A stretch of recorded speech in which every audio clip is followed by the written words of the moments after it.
Docs Tour, visitando teses recentes no campo do turismo. Olá a todos que estão conosco para mais um Docs Tour, uma iniciativa do Programa de Pós-Graduação em Turismo e Hospitalidade da Universidade de Caxias do Sul. Essa série de encontros tem por objetivo conversar um pouquinho mais sobre as teses de doutorados que foram concluídas nos últimos 2 anos. E estamos aqui hoje para ouvir a Alice Leotti Silva, para conversar com ela e nos falar um pouquinho sobre a sua tese recém-defendida. Alice, o que é a tua tese? Aonde a tua tese foi feita? Quer dizer, qual a tua instituição? Então, boa tarde, boa noite. Primeiramente, eu queria agradecer o convite, né? Uma honra participar desse projeto da UX. Eu fiz a minha tese no programa de pós-graduação em turismo e hotelaria na Univale, né, no campus de Balneário Camboriú. Orientação do professor Francisco Antônio dos Anjos. E a minha tese, né, então, o título dela foi Território Criativo e Gastronomia, uma análise da dinâmica das relações socioespaciais em cidades históricas brasileiras. Né? Nessa tese eu tive como objetivo analisar a dinâmica das relações socioespaciais, né, nos territórios criativos das cidades históricas com base na gastronomia, né, a partir de uma abordagem do turismo cultural. Eu usei como método, né, e abordagem epistemológica o método regressivo progressivo, né, desenvolvido pelo filósofo francês Henri Lefebvre, né, e busquei, então, entender a dinâmica social que acontece nessas cidades históricas. Né? Eu comecei... Alice, quais cidades?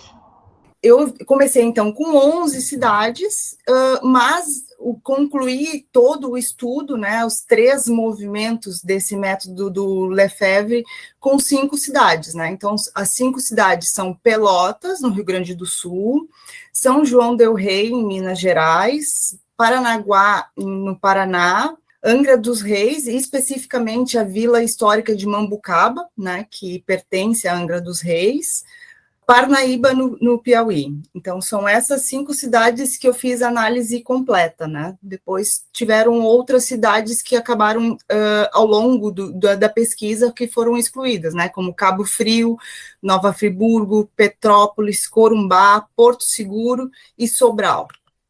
Por que tu fizeste essas exclusões? Na verdade, eu não cheguei a excluí-las de forma espontânea, né? Nós criamos alguns critérios, né? Iniciamos lá no primeiro movimento de pesquisa para identificar quais cidades eram tombadas como conjunto histórico, né? Pelo IPHAN. Identifiquei 79 cidades, depois a gente foi criando critérios, né? Cidades, então, que sejam centro-regionais, ou seja, cidades de porte médio.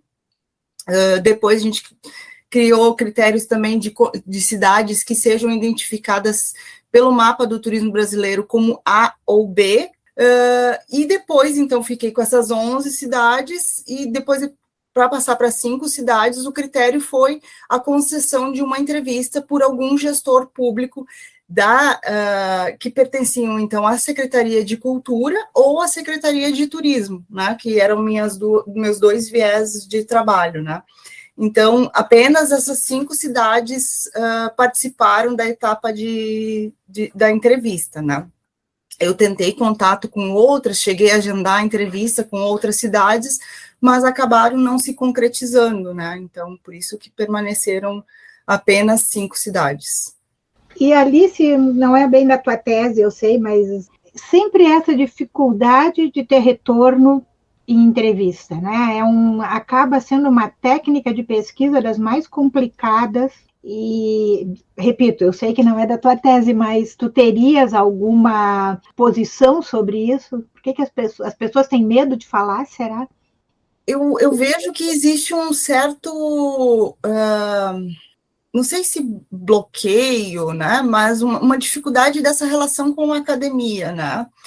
Acho que se fosse uma entrevista para um jornal, com certeza eles concederiam, né. Eu acho que esse receio de fornecer informações, né, que não são públicas, né, não totalmente públicas, e essa falta de proximidade, né, entre as prefeituras e a academia é muito significativa, né, e isso eu percebi muito, assim, na tentativa da construção da tese, né. Foi muito difícil conseguir essas entrevistas e a gente fez tentativas de contato de diversas formas, né, primeiro pela via formal, né, contatando via e-mail, porque eram cidades do país inteiro. Depois a gente começou já a tentar via redes sociais das secretarias, depois via WhatsApp, Instagram, né, dos próprios secretários, né, ou de algum funcionário. Tentamos também contato com as universidades que tinham nessas cidades para também ter uma relação mais próxima, né. Então, me parece que a entrevista tem essa dificuldade, né, de acontecer, acho que muito dessa distância que a gente tem entre gestores públicos e academia, né. Talvez seja uma percepção equivocada, mas foi o que eu senti, pelo menos, né. Alice, eu vou te pedir para explicar um pouquinho sobre esse método. Eu sei que ele é utilizado em outras áreas, mas no turismo ele é relativamente novo. Esse método, né, ele é chamado um método regressivo progressivo, né, ele é um método que foi desenvolvido pelo Henri Lefebvre, como eu já mencionei, né, foi desenvolvido na área da sociologia rural, né, e foi o primeiro estudo, né, e atualmente ele é muito utilizado nos estudos urbanísticos, né, principalmente lá pela geografia, né, geografia urbana, e pela arquitetura e urbanismo, né, são as áreas que comumente utilizam esse método, né. Meu primeiro contato com esse método foi lá no mestrado, né, que eu tive orientação de um pesquisador urbanista, né, e adotei esse método, né, como meu método de pesquisa, né, porque eu me adaptei muito, me enxergo muito, né, as pesquisas e o turismo a partir dele, e quando cheguei no doutorado, né, o professor Francisco gostou muito da abordagem, e a gente decidiu que daria continuidade a essa abordagem epistemológica, né, pelo levantamento que eu fiz, né, eu não identifiquei nenhum outro trabalho da área do turismo, né, utilizando esse método, né, então, de certa forma, inovando, né, ou trazendo uma nova abordagem para o turismo, né, que não se tem trabalhado, é uma abordagem da dialética, né, então, que ele vai fazer 3 movimentos, né,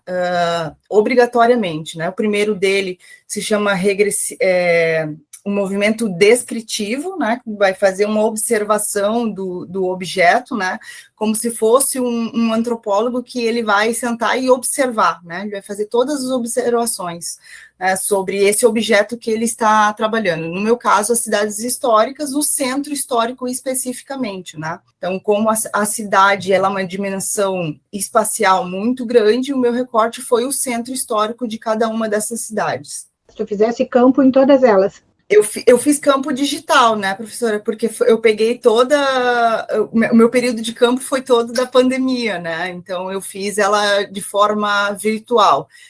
Eu usei a ferramenta do Street View, né, do Google, né, então eu literalmente passeei de forma digital por todo o centro histórico de cada uma dessas cidades, né, então conheci ela de forma digital, né, a única que eu conheço presencialmente é Pelotas, né, porque eu resido aqui, né, então Pelotas foi a única que eu não precisei fazer essa visita digital, eu até fiz para entender o que o turista, né, a pessoa que é de fora, tem acesso, né, a visualizar, porque muitas vezes a realidade, né, que nós encontramos em loco, ela é diferente do que está no Google, né, então a atualização de empreendimentos, a pintura de uma fachada, né, o estado de uma rua, ela pode ter uma diferença entre a coleta das imagens do Google e o que a pessoa vai ver em loco. Então, voltando para o método, né, esse é o primeiro movimento, né, o da descrição.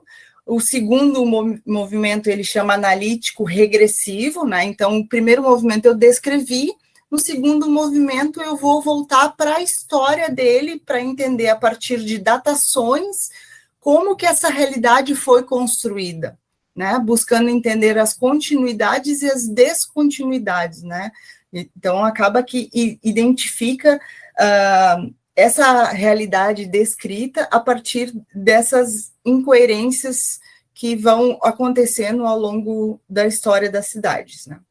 E o terceiro movimento ele é chamado de histórico genético, né? Que é um reencontro com a realidade, fazendo esse apontamento, um olhar para o futuro, né? E aí é nesse momento que eu utilizei as entrevistas, né? Para fazer essa análise de como que essas prefeituras, esses gestores públicos estão trabalhando a gastronomia, como que eles estão trabalhando o patrimônio edificado, né, para a construção da identidade oficial e como que tá sendo trabalhado isso por essas cidades, né. E que resultados, então, tu encontraste? Quais foram os achados? Bom, os achados, muito mais os perdidos, né, do que verdadeiramente os achados, né. Eu identifiquei que numa relação, né, das relações de poderes, digamos assim, né, entre a cultura e o turismo, me parece que a área da cultura está muito melhor estruturada no âmbito municipal, né, então mais consolidadas com os conselhos de culturas ativos, com plano de cultura ativa, com secretarias exclusivas, quase todas, né? Enquanto o turismo, majoritariamente nessas cidades, ela compartilha a secretaria com outras áreas, né? Com lazer, com entretenimento, com indústria, com serviços, com esportes, né? Então, ela tem uma gama muito mais diversificada e me parece menos estruturadas em termos de políticas públicas, né? A grande maioria dos conselhos não são ativos ou estavam sendo reestruturados, né, na etapa de coleta de dados, né? Outros achados também que eu identifiquei, né, que aí pensando especificamente no meu objetivo, né, que é analisar essa dinâmica das relações, né, eu percebi que a grande maioria das cidades não faz uma relação entre o patrimônio edificado, né, então justificando o seu título de cidade histórica com a sua gastronomia, né, a gastronomia somente na cidade de Pelotas e na cidade de São João del Rei é trabalhada esses dois elementos identitários, né?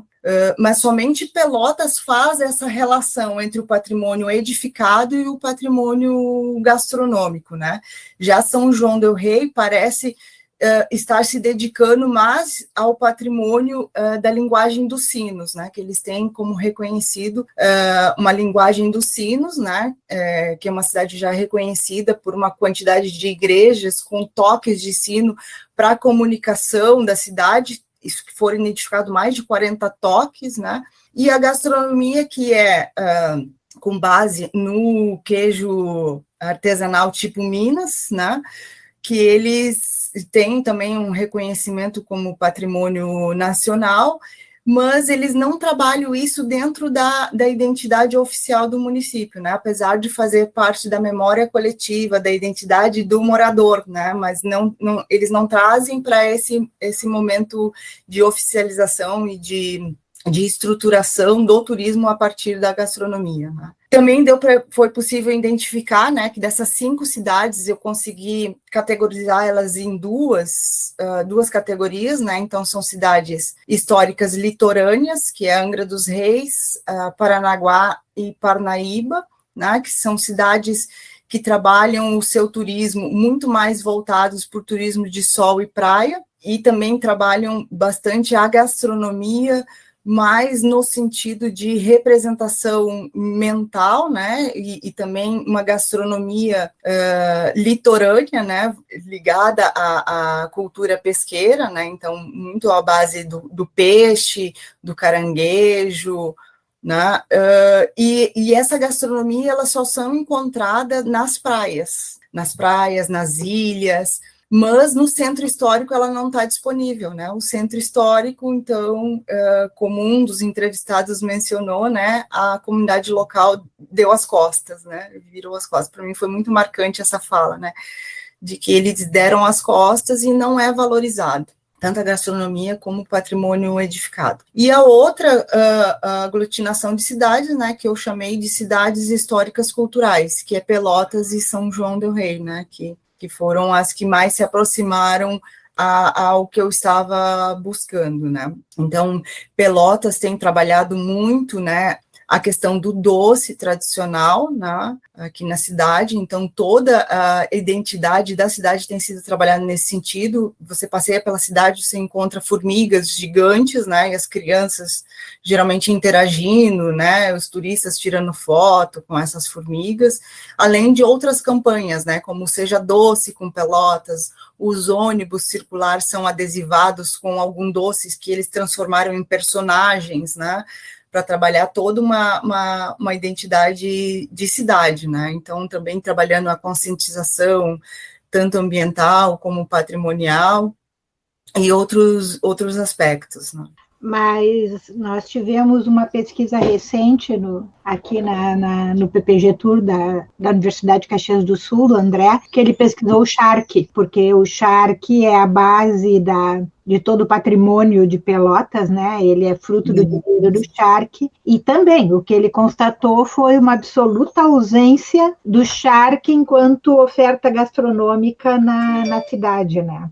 E ele fez um mapeamento muito, muito rigoroso, assim, né? E até, inclusive, de mercados, de venda do próprio produto, até da oferta em restaurantes, e o que ele encontrou foi ausência, né? Isso. Isso eu também identifiquei que Pelotas, né, dentro do plano discursivo, né, você vê ali na narrativa que é Pelotas do sal ao açúcar. Então, fazendo a referência de que a cidade nasceu a partir do charque. E uma outra cidade também, que é Parnaíba, também se construiu a partir do charque. E eu, buscando na história, né, lá no segundo movimento, eu identifiquei que ambas cidades, né, os colonizadores, né, dito assim, eles fizeram, que hoje a gente entenderia como um curso de charqueamento, né, no Ceará, na cidade de Aracati, e de lá eles migraram para Parnaíba e para Pelotas, né, fazendo essa produção do charque. No entanto, o charque, ele só está na história, você não encontra mais ele para consumir em Pelotas, né? Eu sei de um único açougue na cidade que eles vendem charque que não seja embalado a vácuo, né? Mas, assim, não tem divulgação nenhuma, você só descobre se você entrar lá, né? Então, o charque, ele foi relegado ao esquecimento. E isso também apareceu na minha pesquisa como um todo, né?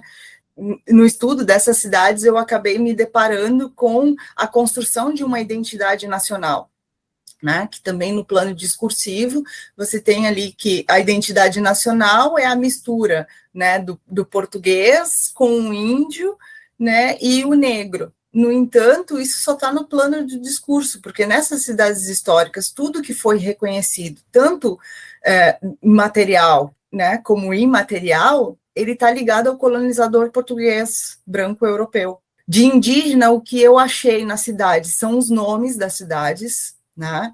Majoritariamente as cidades têm origens, no seu nome, origem indígena, né? Tem alguma relação, então Pelotas vem da pelota, Paranaguá é do rio, né? Parnanguá, Parnaíba também tem relação com o rio, são todos nomes de origem indígena. Agora, o que tem relação com o negro escravizado, ele está relegado ao esquecimento, ele foi silenciado. E nos doces de Pelotas, na pesquisa que eu fiz, né, você vai pegar teses, dissertações, artigos, todos falam que o negro, né, a negra especificamente, ela era uma mera mexedora de tacho, né, como eles dizem, né? E na colocação do IFAM, eles fizeram, então, uma pesquisa, inclusive em terreiras de Pelotas, que identificaram que esses doces estão presentes nas terreiras, né? O doce é comida de santo, né? Isso, algumas são comidas de santo, né? Então, essa ruptura no discurso, né, identitário, né?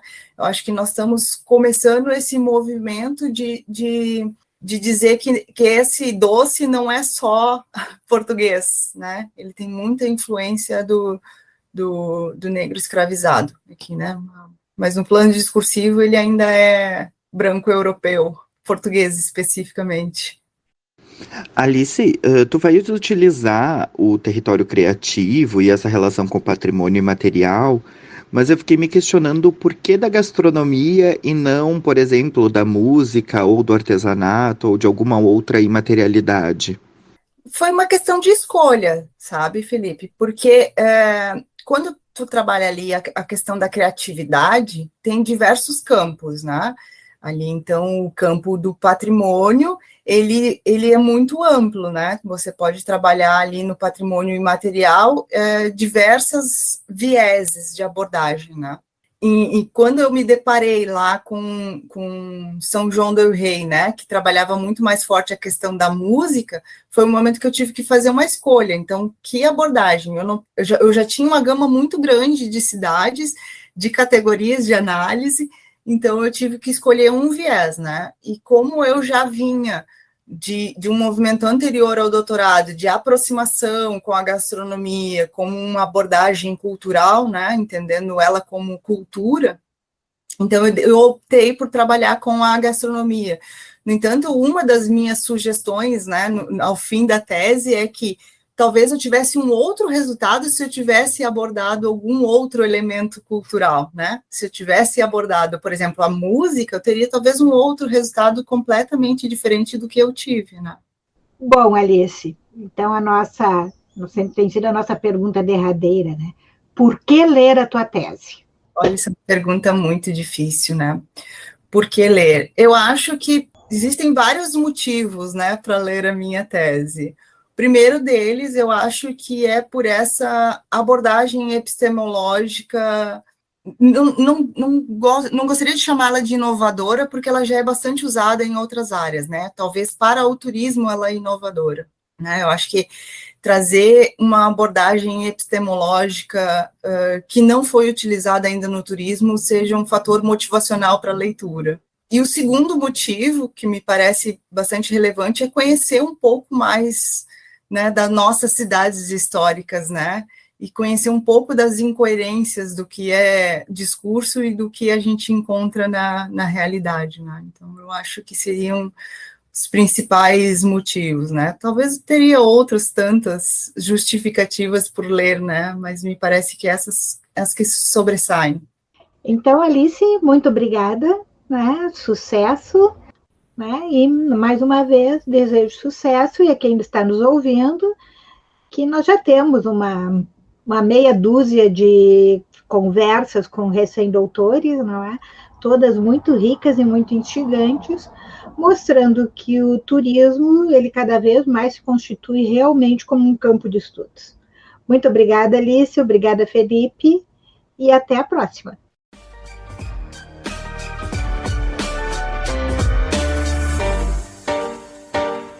O podcast Docs Tour é promovido pelo Programa de Pós-Graduação em Turismo e Hospitalidade da Universidade de Caxias do Sul e pela revista Rosa dos Ventos Turismo e Hospitalidade, sob a coordenação da doutora Susana Gastal e do doutorando Felipe Zaltron de Sá.